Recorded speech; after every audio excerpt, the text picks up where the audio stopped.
Mitäs kaikki mä onni? Tänään mä oon Tivolissa, matkuksen Tivolissa. Nyt me ollaan tässä pidätyksessä Terho. Tällainen, mikä on nousta. Katsokaa paisemaan. Tykätkää videosta, jos mä killun.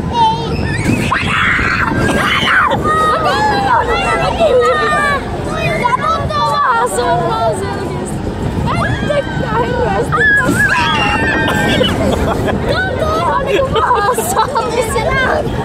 Tuntuu, että se oli liikaa salaattia ja sitten...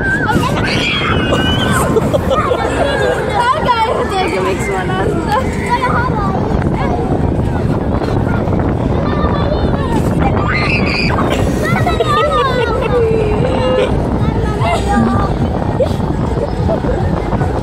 Mitä se on?